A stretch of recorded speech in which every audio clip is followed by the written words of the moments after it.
तो कोरोना एक बहुत बड़ी चुनौती है। अर्थव्यवस्था के क्या कुछ हाल है, उसमें कितनी सुस्ती है, पहिए जो है पूरी तरह से थमे हुए हैं। ये परिस्थितियां आनी है, ये सभी जानते थे, सरकारें भी जानती थी। लेकिन अब क्योंकि राज्य सरकार केंद्र सरकार एक दूसरे के आमने सामने खड़े, राज्य सरकार कहती है कि उसके पास पैसे नहीं है, इन परिस्थितियों में वो सैलरी कैसे देगी रहती है।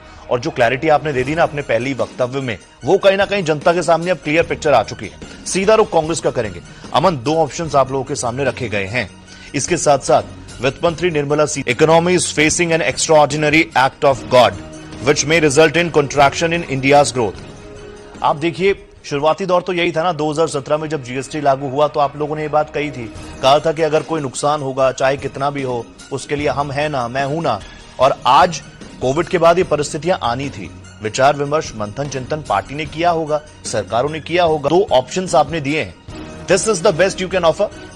जिम्मेदारी कुछ ना लूं, जिम्मेदारी कुछ ना लूं, मलाई सब मिल जाए। अमन, बात बिल्कुल भूल रहे हैं, पर हालांकि प्रधानमंत्री इस पर रिसर्च की होगी, दिक्कत कहां पर है, वो पॉइंट्स रखिए ना, वो मैं समझना चाहूंगा, जनता समझना चाहेगी। बात यह है रोहित कि एक सशक्त विपक्ष का जो कार्य है वो ये है कि जहां भी ना वैभव, ये बातें तो हैं ही, लेकिन एक बात बताइए, ये बात भी साफ है, कहीं ना कहीं पैसा तो है नहीं। अर्थव्यवस्था ना सिर्फ देश की बल्कि दुनिया की हम देख रहे हैं, कोरोना ने उसकी कमर तोड़ी है। पैसा आएगा कहां से? 2 करोड़ से ज्यादा बेरोजगारी के मसले, वो रिपोर्ट आपने देखी होगी, उस पर भी हम लगातार बात कर रहे हैं। पैसा कैसे आएगा?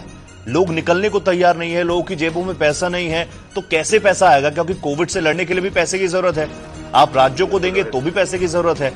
पैसा कैसे आएगा, उसको लेकर कुछ रोड मैप, कुछ ब्लूप्रिंट? आपने बहुत अच्छा क्वेश्चन पूछा। अगर राजनीति को अलग रखें, वित्तीय जिम्मेदारी से लेकर फॉर्मलाइजेशन, सारी डेफिनेशन उन्होंने समझाने की कोशिश की है। और 5 प्रेस कॉन्फ्रेंस कौन भूल सकता है वित्त मंत्री निर्मला सीतारमण की, 20 लाख करोड़ का पैकेज देश को दिया, बावजूद इसके आप लोगों को दिक्कत है। शुक्रिया वैभव, काफी तैयारी के साथ आते हैं, अच्छा लगता है आप। अमन, बहुत बहुत शुक्रिया, राहत और उधार में वाकई फर्क है, आपने बताया है, thank you so much. And Sharad Kohli, thank you so much, आप आते हैं तो अच्छे तरीके से हम इन मुद्दों को, इकोनॉमी को, अर्थव्यवस्था को समझाने की और समझने की कोशिश करते हैं। बहुत धन्यवाद आप तीनों ही गेस्ट का। फिलहाल देखिए, रास्ता निकलना चाहिए क्योंकि ये लोकतंत्र है, सरकार को भी जनता ने चुना है और विपक्ष को भी जनता ने चुना है। दोनों को मिलकर अगर राहत जनता को मिल पाए, ये सबका एक लक्ष्य होना चाहिए, एक जैसा लक्ष्य होना चाहिए। फिलहाल इतना ही बड़ी बहस में, लेकिन खबरों का दौर लगातार जारी है, बने रहिए सहारा समय के साथ। सहारा प्रणाम।